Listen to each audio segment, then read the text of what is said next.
All of you, स्वागत है भाई आप सबका आपके अपने प्यारे से यूट्यूब चैनल स्टडी एक्स में।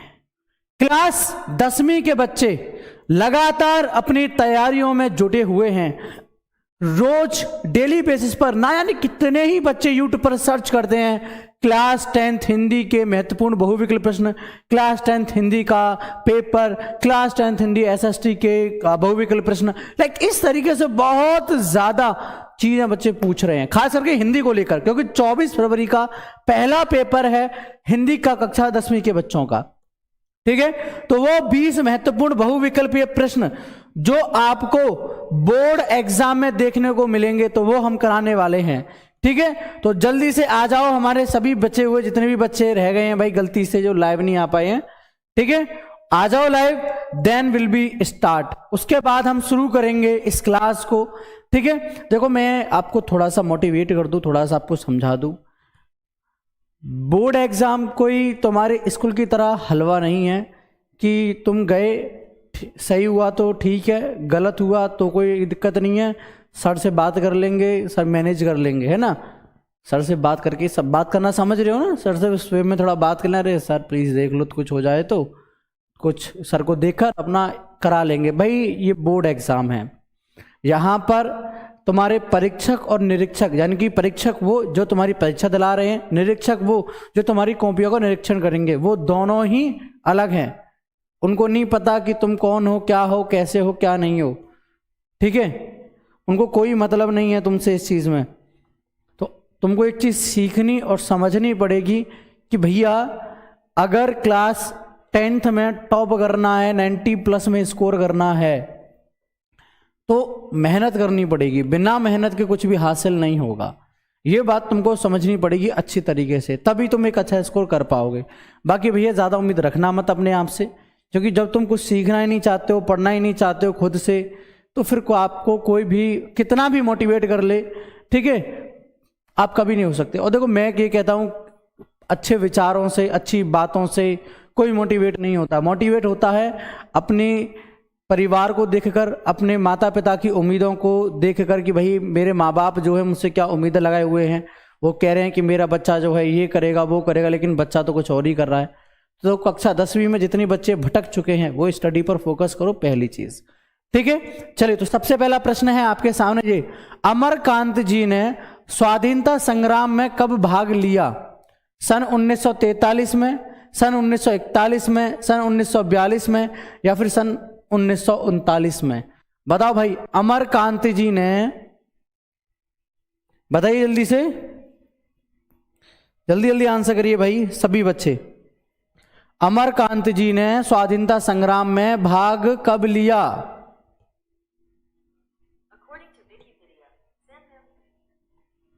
चलिए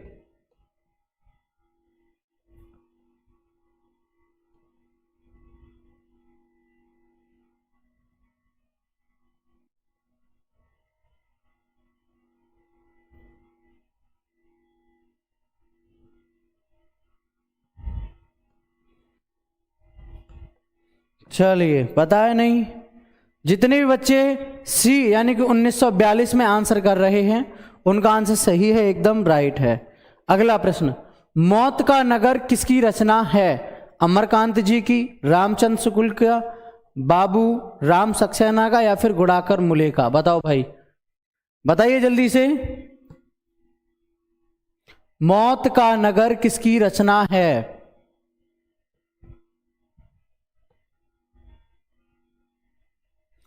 बताइए। यह प्रश्न पिछले प्रश्न से जुड़ा हुआ है। देखो मैं जितने भी बहुविकल्प प्रश्न यहां कराने वाला हूं वो वेरी वेरी वेरी इंपॉर्टेंट हैं क्लास 12th की नजरों से, सॉरी 10th की दिशा से, या फिर बोर्ड एग्जाम को दृष्टि में रखकर मैं ये साफ तौर से आपको बताना चाहता हूं कि ये वेरी वेरी इंपॉर्टेंट हैं। तो मौत का नगर किसकी रचना है? अमरकांत जी की। किसकी है? अमरकांत जी। ठीक है, अगला प्रश्न, बीच की दीवार किसकी रचना है? रामचंद्र शुक्ल की, अमरकांत जी की, बाबू राम सक्सेना की, या फिर गुड़ाकर मुले की? बताओ भाई, बताइए। कुछ ऐसे सवाल हैं जो मैं सिमिलर करा रहा हूं, एक ही लेखक या एक ही कवि से, क्योंकि इनके बहुत ज्यादा सवाल देखने को मिलते हैं इस वजह से। ठीक है ना। बीच की दीवार किसकी रचना है?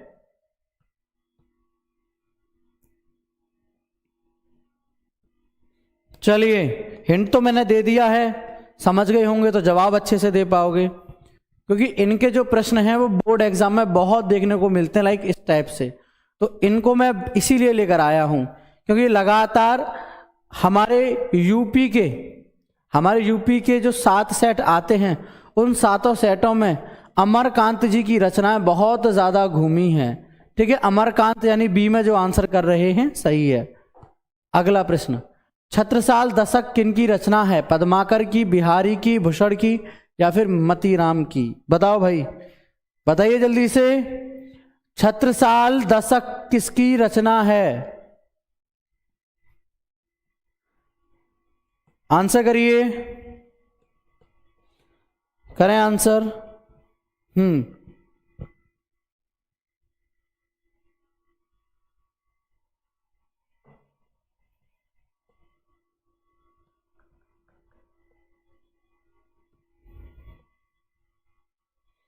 चलिए, सी यानी कि भूषण में जो आंसर कर रहे हैं उनका आंसर सही है, एकदम राइट है।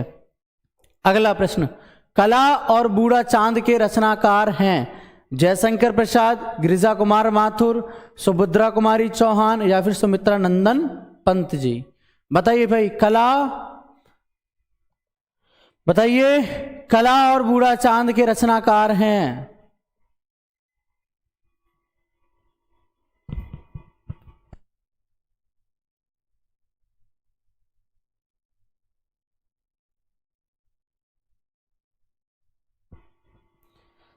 चलिए,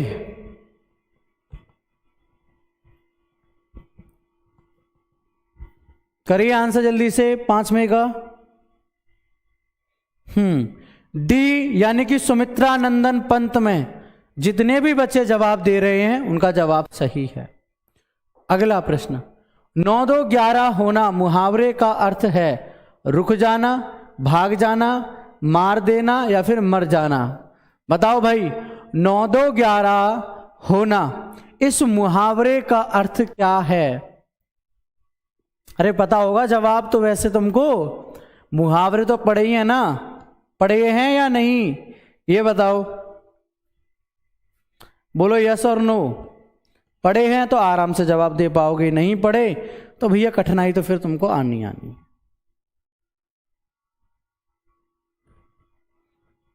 चलिए, जितने भी बच्चे बी यानी कि भाग जाना, 9-2-11 यानी कि भाग जाना, बी में जो आंसर कर रहे हैं आंसर सही है, राइट है। अगला प्रश्न, जिंदगी और जोंक किसकी कहानी है? प्रेमचंद्र, सुदर्शन, महीप सिंह या फिर अमरकांत? बताओ भाई, बताइए जल्दी से, जिंदगी और जोंक किसकी कहानी है?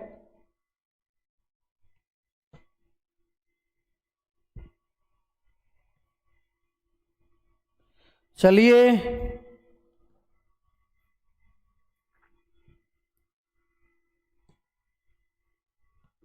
डी यानी कि अमरकांत में जो जवाब दे रहे हैं सही है, राइट है। अगला प्रश्न, निम्नलिखित कथनों में से कौन सा कथन सही है? शशांक के रचनाकार आचार्य रामचंद्र शुक्ल, आकाशदीप कहानी के लेखक रामकुमार वर्मा, भारतेंदु हरिश्चंद्र आलोचना साहित्य के जनक माने जाते हैं या फिर क्या भूलूं क्या याद करूं निबंध के लेखक जयशंकर प्रसाद हैं? इस वाले प्रश्न को एज अ HW में आपको दे रहा हूं। जब ये क्लास खत्म हो गई होगी तो कमेंट बॉक्स में आप अपने इस वाले प्रश्न का जवाब देना, 8वें का। 8वें प्रश्न का जवाब सभी बच्चे क्लास खत्म होने के बाद में कमेंट बॉक्स में जरूर देंगे। जो बच्चे मेरी बात मानते हैं वो ये जरूर करेंगे, जो नहीं मानते भैया उनका तो फिर क्या ही कर सकते हैं। अगला प्रश्न, परीक्षा गुरु किस विद्या की रचना है? आत्मकथा, एकांकी, उपन्यास या फिर रेखा चित्र? बताओ भाई, बहुत सरल है ये तो, बट इंपॉर्टेंट है, याद रखना। परीक्षा गुरु किस विद्या की रचना है? एक बात याद रखना अच्छे से, इंपॉर्टेंट है जितने भी बता रहा हूं मैं, ये नहीं है कि बस ठीक है जी कर लो, हाँ जी हो जाएगा। एफ ही नहीं है ये।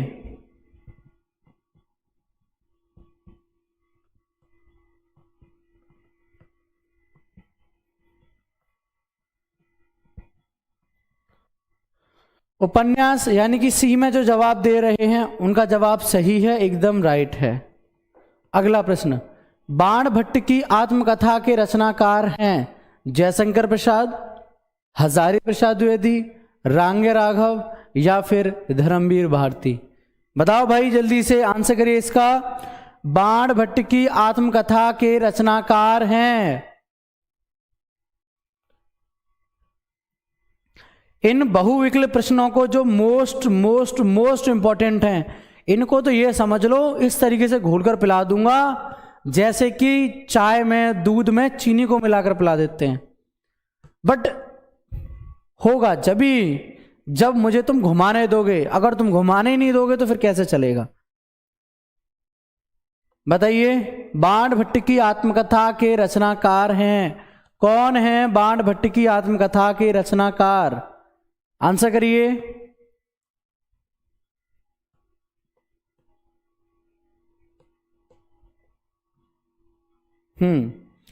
चलिए बी यानी कि हजारी प्रसाद द्विवेदी में जितने भी बच्चे आंसर कर रहे हैं सही है।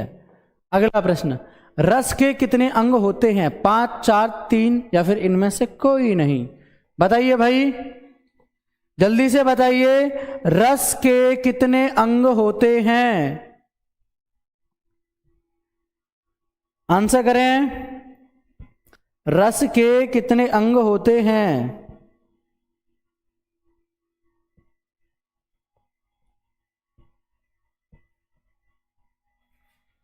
चलिए, रस के टोटल 4 अंग होते हैं यानी कि बी। अब ये पता है तुमको कौन कौन से अंग होते हैं? वो 4 जो रस के अंग हैं वो कौन कौन से हैं, जरा बता सकते हो मुझे? मैं सुनना जरूर चाहूंगा, बताइए।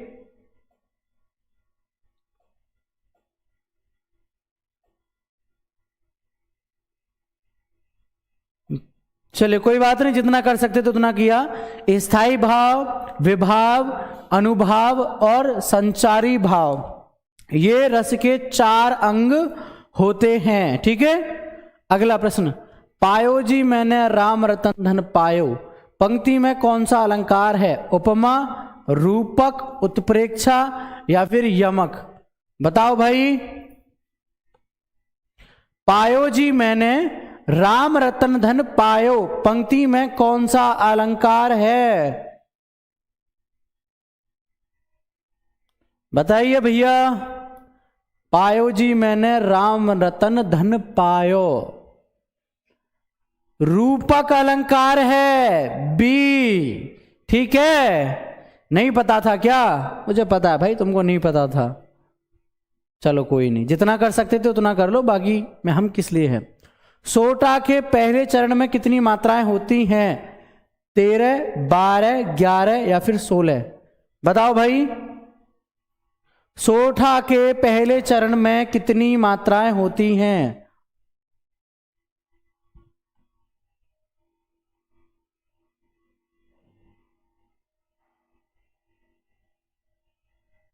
बताइए।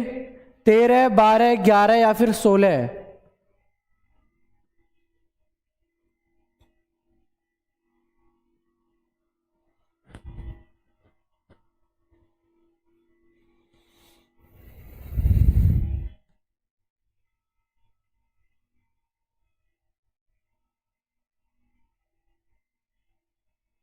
चले, जितने भी बच्चे सी यानी कि 11 में जो आंसर कर रहे हैं उनका आंसर सही है, राइट है।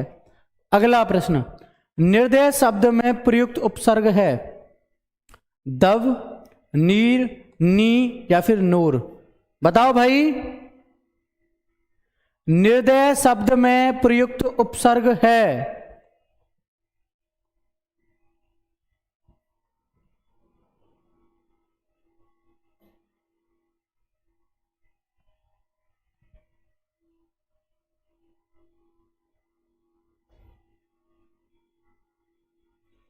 बताइए।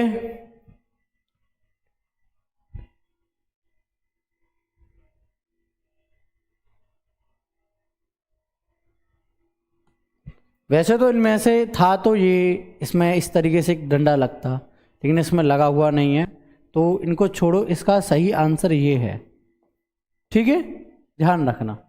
निर्स, ओके। अगला प्रश्न, नीलगाय में कौन सा समास है? कर्मधारय समास, द्वंद्व समास, द्विगु समास या फिर बहुव्रीहि समास? बताओ भाई, 15 का आंसर करो, करिए जल्दी से जवाब।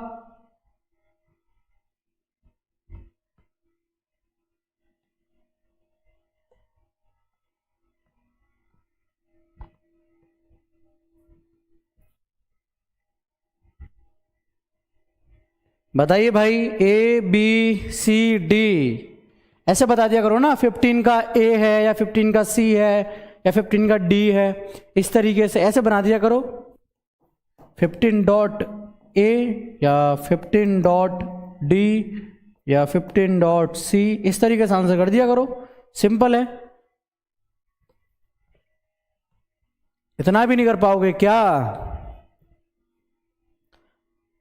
चलिए कोई नहीं। नीलगाय में कौन सा समास है? कर्मधारय समास, ठीक है। चलिए अगला प्रश्न, खेत का तत्सम रूप है भूमि, जमीन, क्षेत्र या फिर पृथ्वी? बताओ भाई, खेत का तत्सम रूप है।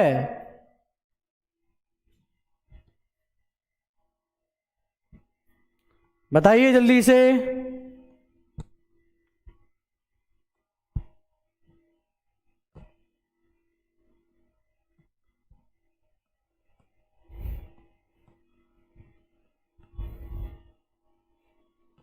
चलिए, क्षेत्र यानी कि सी में जितने भी बच्चे जवाब दे रहे हैं उनका जवाब बिल्कुल सही है, राइट है। अगला प्रश्न, युष्मत शब्द का पंचमी विभक्ति बहुवचन का रूप होगा? युष्माक्रम, युष्मासु, युष्मत या फिर त्वत? ये थोड़ा कठिन सा है ना, इसको भी तुमको HW में ही देता हूं मैं, ठीक है, कर दोगे ना 2 प्रश्नों के जवाब।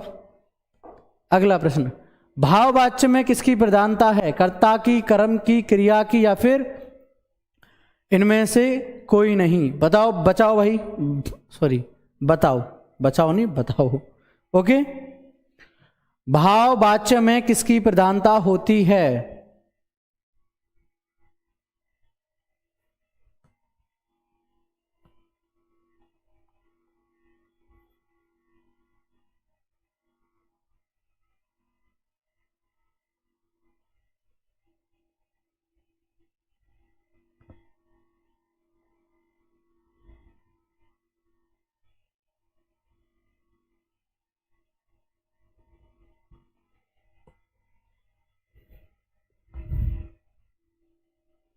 चलिए, तो क्रिया की यानी कि सी में जो जवाब दे रहे हैं उनका आंसर सही है, राइट है, ठीक है।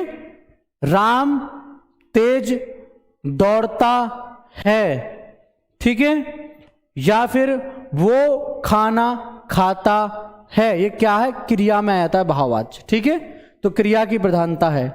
अगला प्रश्न, वाक्य के कितने तत्व होते हैं? 2, 4, 3 या फिर 8?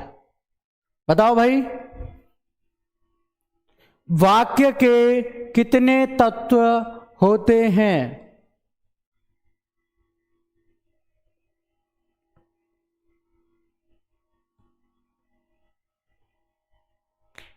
चलिए बताइए। 2, यानी कि ए में जो आंसर कर रहे हैं उनका आंसर सही है, एकदम राइट है। एक चीज मैं आपको बता दूं,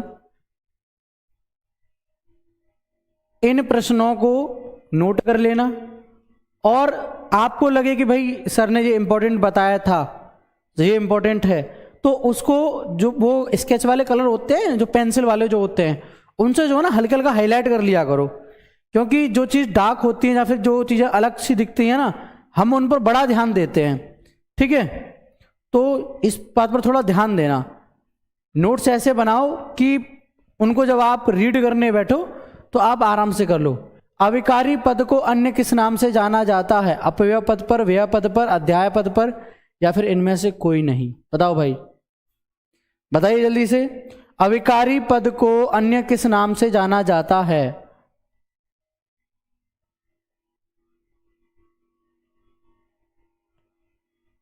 बताइए, अवकारी पद को अन्य किस नाम से जाना जाता है? ऑप्शन ए अपव्यय पद, ऑप्शन बी व्यय पद, ऑप्शन सी अध्याय पद या ऑप्शन डी इनमें से कोई नहीं। बताओ।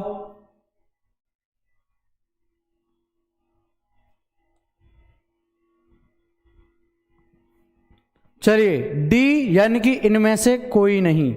ठीक है, इसका जो आंसर है वैसे तो ये है, अगर कर सको तो कर लेना, अव्यय। ठीक है, ये है आयतो, वैसे इनमें से कोई नहीं, ये आंसर इसका सही है, राइट है, यानी कि डी। ठीक है, तो इस तरीके से क्लास 10th के महत्वपूर्ण 20 बहुविकल्पीय प्रश्न मैंने आपको करा दिए। आई होप आप अच्छे से कर पाओगे, अच्छे से इन चीजों को समझ पाओगे।